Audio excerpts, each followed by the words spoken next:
کان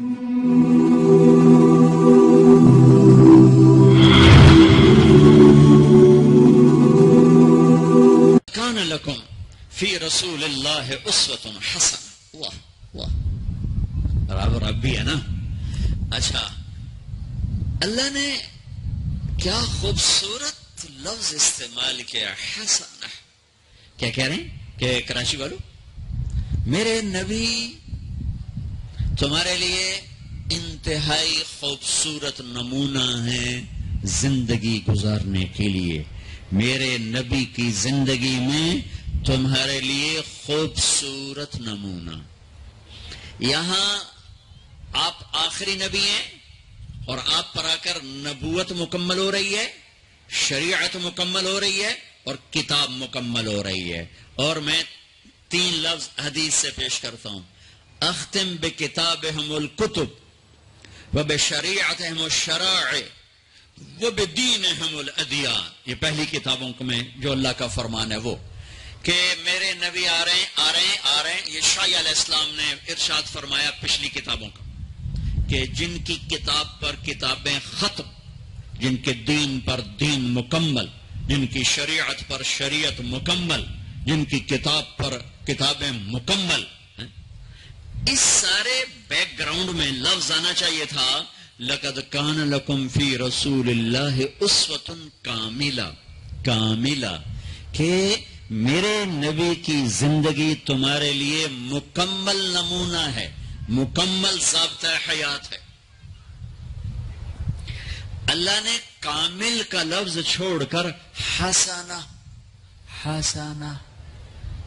نیکی کو بھی کیا کہتے ہیں؟ حسنہ۔ سبحان اللہ، حسنہ کسے کہتے ہیں؟ خوبصورت۔ میرے اللہ کہہ رہے ہیں میرے نبی تمہارے لیے بہت خوبصورت نمونہ ہے۔ نیکی کو کہا خوبصورت چیز، اپنے حبیب کی زندگی کو کہا خوبصورت نمونہ۔ یہ خوبصورت کا لفظ کیوں فرمایا ہے کہ میرے بھائی بہنوں، حسن، خوبصورتی کسی دلیل کی محتاج نہیں ہوتی۔ وہ خوبصورتی آواز میں ہو جادو جگائے گی، وہ منظر میں ہو دل کو کھینچے گی، وہ شکل میں ہو دل کھینچیں گے، وہ کلام میں ہو جادو ہوگا، وہ اشعار میں ہو انسان جھومے گا، وہ کسی گھر میں ہو، کسی برتن میں ہو، کسی سواری میں ہو، کسی پھول میں ہو، کسی پرندے میں ہو، کسی پہاڑ میں ہو، کسی دامن میں ہو، کسی شکل میں ہو، کسی آواز میں ہو، کسی صورت میں ہو، تاج محل میں ہو یا ہمالیہ پہاڑ میں ہو، خوبصورتی کو دلیل نہیں چاہیے سوائے اندھے کے۔ ہر پڑھا لکھا ان پڑھ حسن سے متاثر ہوتا ہے۔ تو میرے نبی کی آنکھ اداج موٹی، اشکل لمبی، اس میں سرخ دھاریاں، اکحل بغیر سرمے کے سرما، اہدب یہ بال بڑے لمبے، چمکدار، انجل، ابرج، اہدب، احور، اکحل، ادعج، اشکل، اکحل، یہ سب میرے نبی کی آنکھ کا حسن و جمال ہے، کمال ہے کہ جب ایسے آپ آنکھ اٹھاتے تھے، آپ حیا کی وجہ سے آنکھ اٹھا کے مردوں کو بھی نہیں دیکھتے تھے، عورت تو عورت سے ملتے تھے، عورتوں سے ملتے تھے، لیکن آنکھ نہیں اٹھتی تھی حیا کی وجہ سے۔ میری نسل رات کو ساری رات کیا تباہی، بے حیائی، بے غیرتی میں ڈوبی ہوئی دیکھ رہی ہے۔ ہمیں مارنے کے لیے ایٹم بم نہیں چاہیے، ہماری بے حیائی ہمیں لے ڈوبے گی اگر توبہ نہ کی۔ آپ یوں دیکھتے تھے، یہ آپ کے دیکھنے کا میں نہیں کر لفظ کا ترجمہ کر رہا ہوں، جلو نظر الملاحظہ، اس لفظ کا آپ دیکھتے تھے کنکھیوں سے نظریں جھکا کے،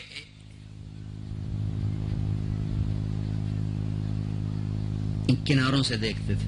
کبھی کبھی آپ آنکھ اٹھاتے تھے ایسے, تو جب آپ آنکھ اٹھاتے تھے نا تو پھر تمام صحابہ, ایسا نور ہوتا تھا, سارے صحابہ یوں ہو جاتے تھے, ایک آنکھ آپ کے چہرے پر نہیں پڑتی تھی, سب ایسے ہو جاتے تھے. صرف دو آدمی آپ کو اس وقت دیکھ سکتے تھے, ایک ابو بکر اور ایک عمر, بس باقی کو نہیں دیکھ سکتے. وہ آپ کو دیکھ کے مسکراتے, آپ انہیں دیکھ کے مسکراتے.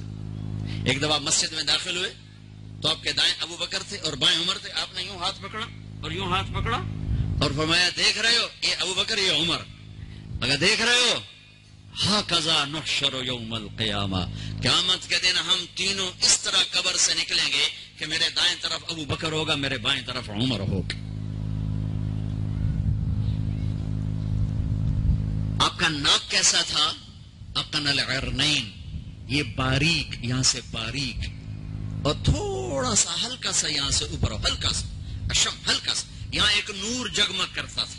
گال کیسے تھے؟ سہل الخدین, برابر, پچکے ہوئے کمزوری کی علامت, ابھرے ہوئے موٹاپے کی علامت, گول خوبصورت, سہل خوبصورت گولائی میں. اور یہ جگہ یاقوت کی طرح, مرجان کی طرح, انار کی طرح جگمگ کرتی تھی, سرخ سفید. ہونٹ کیسے تھے؟ غلیع الفم, چوڑا منہ, تراشے ہوئے ہونٹ, خوبصورت. جب وہ کھلتے تھے اس میں سے دانت چمکتے باہر آتے تھے مسکراتے ہوئے, تو کیا ہوتا تھا؟ براق الثنایا. آہا, جب آپ مسکراتے تھے تو دانتوں سے نور نکل کے دیواروں پہ پڑتا تھا, ایسے ایسے. جیسے یہ ٹوتھ پیسٹ والے نے, انہوں نے وہ مصنوعی چٹا رنگ کر کے دنداں دکھایا ہوں, مصنوعی رنگ. او ہے میرے نبی کو میرے رب نے کیا دان دیے تھے, جب وہ مسکراتے دانتوں کا نور دیواروں پہ پڑتا تھا. گولائی میں داڑھی. کنگھی کا سلیقہ کیا تھا؟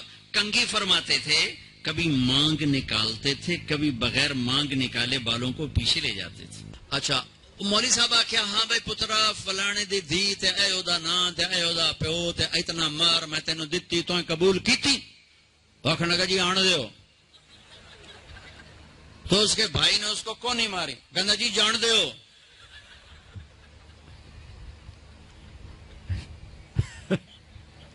وہ سمجھا چاہتے بھی آن دیو تو جان دیو, کٹ لو کر لو. ایجاب قبول کتنے ضروری لفظ ہیں کہ جب تک لڑکی لڑکا یہ نہیں کہیں گے نکاح نہیں ہوگا. یہ ماں باپ کا حق ہے, یہ بچوں کا حق ہے. تو آج ماں باپ کیوں ظلم کرتے ہیں کہ زبردستی اپنی مرضی کی شادی مسلط کرتے ہیں. اللہ کرے ہماری اولاد ہماری مرضی پہ شادی کرے. بچوں سے کہتا ہوں ماں باپ کی مرضی کی شادی کرو, ماں باپ کی مرضی کی شادی کرو, ماں باپ کی مرضی کی شادی کرو. میں تمہیں بغاوت کی راہیں نہیں دکھا رہا, لیکن جو ماں باپ جبر کر رہے ہیں میں اس کے سامنے ہاتھ جوڑ رہا ہوں, اس کے سامنے ہاتھ جوڑ رہا ہوں کہ واقعات سن سن کے دیکھ دیکھ کے میرا کلیجہ پکا ہوا ہے. میں اس لیے بول رہا ہوں یہ وہ مضامین ہیں جو نئی ممبر سے بیان کیے جاتے. میں بول رہا ہوں کہ یہ میرے معاشرے کی دکھتی ہوئی رگیں ہیں. جہاں نیکی دیکھو وہاں رشتہ دے دو, چاہے خاندان ہے. ہاں خاندان میں کو ترجیح دو, خاندان کو ترجیح دو, کوئی شک نہیں. لیکن اگر خاندان میں جوڑ نہیں باہر تلاش کرو. ہمارے یہ ہم بچی والے, ہم کیسے جائیں؟ بچی والے نہیں جا سکتے. یہ تو ہندوستان کی ہندی ثقافت ہے. میری بیٹی جوان ہے, میرے ذمہ میں اپنی بیٹی کا رشتہ تلاش کروں. میں جا کر کہوں بھئی میری بچی جوان ہے, اگر آپ کو مناسب لگے تو آپ ہمارا پیغام قبول کر لیں. لیکن ہم اپنی بچیوں کو بوڑھا کر دیتے ہیں, کوئی رشتہ آئے تو کریں, کوئی رشتہ آئے تو کریں. پھر ایک یہ رشتے کرانے والیوں کا چکر ہے, اس نے کتنے گھر تباہ کر دیے ہیں. تو ماں باپ سے کہتا ہوں رائے لو, اولاد سے کہتا ہوں ماں باپ کے خلاف نہ جاؤ, نہ جاؤ, نہ جاؤ, نہ جاؤ. برکت کیا, دین سارا ہاتھ سے نکل جائے گا. لیکن سن لو میرے نبی کی زندگی اور بات اور سنت اور سیرت اور شریعت. فاطمہ علی کا رشتہ آیا ہے, کر دوں. فاطمہ جیسی بچی انکار کر سکتی تھی اور علی جیسا رشتہ انکار کر سکتی تھی. وہاں ہاں کے سوا کچھ نہیں تھا. یا رسول اللہ جیسے آپ مناسب سمجھیں. یہ انشاءاللہ اس لیے کہا تھا کہ پہلے فاطمہ سے پوچھوں, پھر آپ اسی قدموں پر واپس آئے. علی جی مجمع اکٹھا کرو. مجمع اکٹھا ہو گیا. اب ممبر پر کھڑے ہوئے علی کو سامنے بٹھایا. کہا لوگو جبریل اللہ کا پیغام لائیں کہ میں اپنی بیٹی فاطمہ علی کے نکاح میں دے دوں. اور علی خطبہ پڑھنے کے بعد میں نے 400 درم پر اپنی بچی کو تیرے فاطمہ بنت محمد کو تیرے نکاح میں دیا. تو نے قبول کیا؟ ویسے سامنے بیٹھے دیکھا جی قبول کیا اور سجدے میں سر رکھ دیا. پھر جب رخصتی ہوئی تو آپ نے بلایا. ایک اور بات چلی, بچی کو خود گھر چھوڑ کے آؤ سسرا. یہ کیسے احمق لوگ ہیں, یہ کہاں کی باتیں کرتے ہیں؟ فطرت کے خلاف. دین تو دین ہے, فطرت کے خلاف کہ بچی کو خامند کو سسرال کے گھر چھوڑ کے آؤ. اس کے حقدار تو میرے نبی کی بیٹیاں تھیں. آپ نے علی کو بلایا, کہا اپنی امانت لے کے جاؤ. حضرت علی خود آئے, ساتھ ان کے بھائی عقیل آئے, ساتھوں میں ایمن آئی, سلمان فارسی آئے, اور آپ نے علی کو اندر بلایا. فاطمہ کو دلہن بنایا گیا. عائشہ, ام سلمہ, حفصہ رضی اللہ عنہن نے دلہن بنایا. پھر آپ نے فاطمہ کا ہاتھ پکڑ کے علی کے ہاتھ میں دیا. کہا علی نبی کی بیٹی مبارک ہو. پھر فرمایا میری بیٹی فاطمہ, میرے خاندان میں جو مجھے سب سے زیادہ محبوب تھا, میں نے تیرا ہاتھ اس کے ہاتھ میں دیا ہے.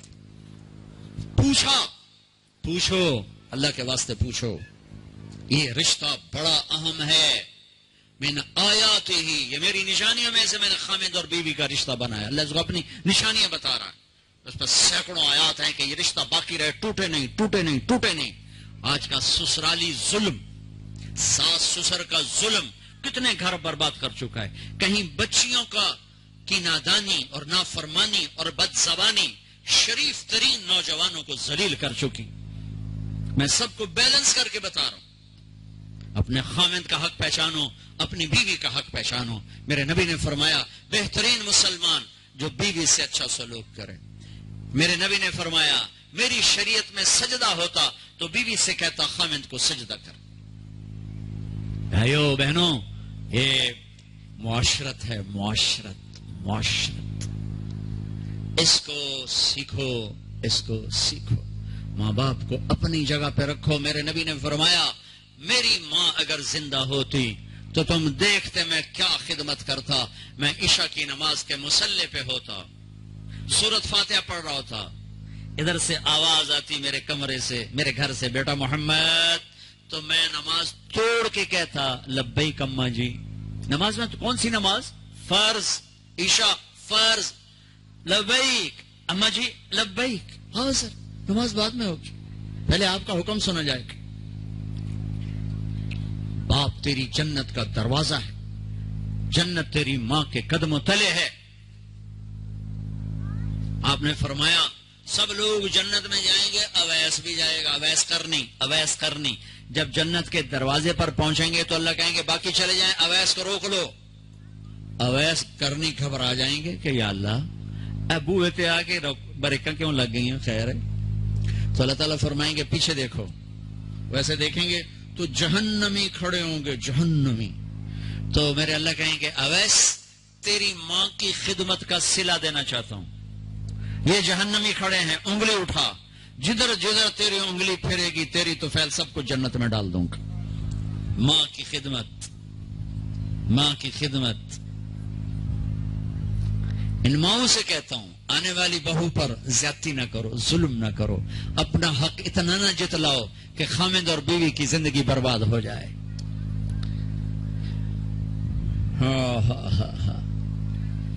اور سنو, آپ نے حضرت عمر سے کہا عمر تیرے زمانے میں ایک شخص آئے گا اویس بن عامر من مراد من قرن.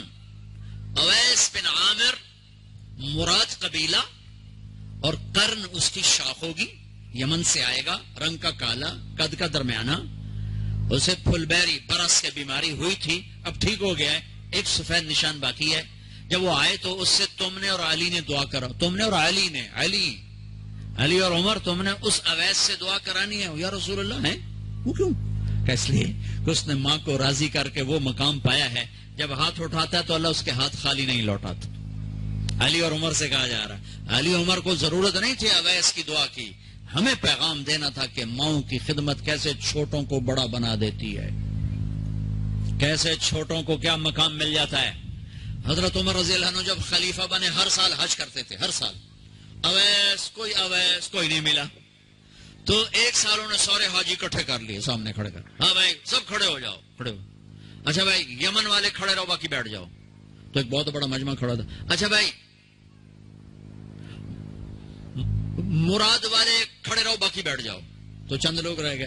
اچھا بھائی کرن والے کھڑے رہو، باقی بیٹھ جاؤ. تو ایک آدمی باقی بچا. ایک کہ تم کرنی مراد جی میں اویس کرنی کے گاؤں گیا ہوں اور ان کے قبیلے سے بھی لوگوں سے ملاقات کی ہے، جہاں وہ پیدا ہوئے وہاں بھی گیا ہوں.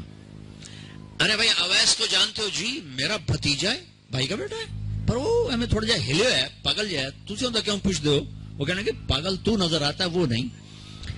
کہاں ہے؟ حج پر ہے. جی ہے. کدھر ہے؟ کہا جی وہ اونٹ چرانے عرفات. آپ نے حضرت علی کو لیا، دوڑ لگا دی عرفات. وہاں پہنچے تو دیکھا اویس ایک کی کر کے نیچے نماز پڑھ رہا ہے اور اونٹ چر رہا ہے. یہ دونوں حضرات ایسے قریب آ کے بیٹھ گئے. انہوں نے محسوس کیا دو آدمی آ گئے. نماز مختصر سلام پھیرا. تو حضرت عمر نے پوچھا کون ہو؟ کہا مزدور ہوں. مزدور. کہا تیرا نام کیا ہے؟ کہا اللہ کا بندہ. تو انہوں نے کہا ہم سارے ہی اللہ کے بندے ہیں. تیری ماں نے تیرا نام کیا رکھا ہے؟ کہا آپ کو کیا تکلیف، کیوں پوچھ رہے ہو؟ وہ تو جانتا نہیں تھا عمر اور علی، وہ تو پہلی دفعہ حج پہ آئے تھے. کہا آپ کو کیا تکلیف ہے، آپ کون ہیں؟ تو حضرت علی نے کہا یہ عمر بن خطاب امیر المومنین، میں علی بن ابی طالب. پھر وہ ہل گئے. کہا جی میں معافی چاہتا ہوں، میں تو آپ کو جانتا نہیں تھا، میں تو پہلی دفعہ حج پہ ہوں. حضرت عمر نے فرمایا ہاتھ اٹھا. کس لیے؟ دعا کر. کہا میں آپ کے لیے؟ کہا ہاں تو ہمارے لیے. کہا وہ کس لیے؟ وہ اس لیے کہ ہمارے نبی نے فرمایا تھا کہ اویس نے ماں کو راضی کر کے وہ مقام پایا ہے کہ جب ہاتھ اٹھاتا ہے تو خالی نہیں لوٹتے. آپ کی مائیں زندہ ہیں تو یہ کام کر لو، مر گئی ہیں تو ان کی قبروں پہ جایا کرو، وہاں بیٹھ کے قرآن پڑھا کرو، ان کے لیے ایصال ثواب کرو، صدقہ کرو، خیرات کرو. زندہ ہیں ان کے پاؤں دھو کے پیو. ہاں ماں باپ زیادتی کریں تو پھر خدمت ضرور کرو، ساتھ مت دو. ہر رشتے کو اپنی جگہ پہ رکھنا، یہ میرے نبی کا دین ہے، یہ میرے نبی کا دین ہے. اولاد کو ٹائم دو. آج کے لوگ بچوں کو ٹائم نہیں دے رہے. آج کی مائیں بچوں کو ٹائم، ماؤں کو بھی جاب کی سوجی ہوئی ہے اور باپ کو تو ہے ہی باہر کا کام. تو بچے پارٹ ٹائم میں آ گئے ہیں، فل ٹائم جاب نہیں رہے. ماں کی فل ٹائم جاب ہے بچہ، باپ کی فل ٹائم جاب ہے بچہ. اپنی اولاد کو محبت دینا. 7 سال تک میرے نبی فرماتے ہیں نماز بھی نہ کہو. 7 سال کی عمر میں نماز کہو. 7 سال تک بچہ سن کے نہیں سیکھتا، دیکھ کے سیکھتا ہے. دیکھ کے. ہم 3 سال کے بچے کو اسکول ڈال دیتے ہیں، اس کے سارے نیورون جل جاتے ہیں. ہم سمجھتے ہیں اے فار ایپل پڑھائی ہے. اللہ کی قسم نہیں. یہ ہم ظلم کر رہے ہیں اپنے بچوں پر. 3 سال کے بچے کو اسکول ڈالنا. اے فار ایپل کا نام پڑھائی نہیں ہے، 2 + 2 4 کا نام پڑھائی نہیں ہے. یہ 7 سال کی عمر ہے بچے کو انسان بنانے کی. اس کو چھوٹا نہ سمجھو، یہ مکمل ہو چکا ہے لاشعور میں. ماں ٹائم دے، محبت دے. محبت میں میٹھے بول کے ساتھ سچائی بتائے، اخلاق بتائے، نبوت بتائے، رسالت بتائے، اللہ بتائے، جنت بتائے، آخرت بتائے، رشتوں کی قدر بتائے. لیکن ہم کیا کرتے ہیں کہ بچے کو ماں خود دور کر کے اسکول ڈال دیتی. اسکول وہ ایک بچہ جو ماں کی توجہ کا تھا وہ 30 بچوں میں جا بیٹھتا ہے، 40 بچوں میں جا بیٹھتا ہے، 50 بچوں میں جا بیٹھتا ہے. آگے پڑھانے والی جو ٹیچر ہے وہ تنخواہ دار ہے، وہ ماں نہیں ہے. اس کا جذبہ ماں والا نہیں ہو سکتا. ایک ماں ایک بچے کو ٹائم دینے سے جان چھڑا کر 3 سال کے بچہ پیمپر لگا ہوا اسکول چھوڑ کے آ گئی. یہ ظالم ماں باپ ہیں. میری تم سمجھ نہ سمجھو لیکن مجھے صحیح بات کہنا میری ذمہ داری ہے. اس بچے کو ماں نے جب دور کیا تو اس نے اپنے آپ سے کاٹ دیا. اس بچے کو جب وہ واپس آیا تو اس کو کارٹون پہ بٹھا دیا اور مزید کاٹ دیا. تھوڑا سا بڑا ٹیوٹر کے پاس بٹھا دیا، کارٹون پر بٹھا دیا، کمپیوٹر پر بٹھا دیا. کارٹون آج کے ہمارے بچے بڑے مظلوم ہیں، سارا دن کارٹون ویکھ ویکھ ویکھ انہوں نے ماں بھی کارٹون نظر آمدی، پیو بھی کارٹون نظر آمدا، ہر جگہ کارٹون نظر آمدی. وہ کارٹون طرح کدی اتے کدی ہیٹ، کدی اتے کدی ہیٹ. وہ انسان کی طرح سوچتے ہی نہیں ہے. یہ ماں باپ کی جہالت ہے، زیادتی ہے. ماں نہیں سنبھال سکی، تھوڑی سی تنخواہ لینے والے ٹیچر کیسے سنبھالے گی؟ پھر ہمارے تعلیمی ادارے نہیں ہیں، کاروباری ادارے ہیں. ہمارے میڈیکل ہاسپٹل وہ مریضوں کا علاج نہیں ہے، وہ کاروباری ادارے ہیں. وہاں مریض ایز اے کسٹمر ڈیل ہوتا ہے. ہمارے معصوم بچے ایز اے کسٹمر ڈیل ہوتے ہیں. اور تاجر کون ہوتا ہے؟ جو پیسے تھوڑے دے کام زیادہ کروائے، پیسے تھوڑے دے کام زیادہ کروائے. تو ہمارے تعلیمی اداروں میں جو ٹیچر ہیں، جو لڑکیاں، جو مرد اور ٹیچر ہیں، ان کی تھوڑی تھوڑی تنخواہیں ہیں. وہ بیمار ہو جائیں تو اس میں علاج نہیں کرا سکتے، بڑی محدود سکیل کی تنخواہیں ہیں. تو وہ ایک تنخواہیں تھوڑی، ایک 40 بچے، وہ کیسے تربیت کرے گی؟ وہ ایک لطیفہ ہے اور حقیقت کے قریب ہے.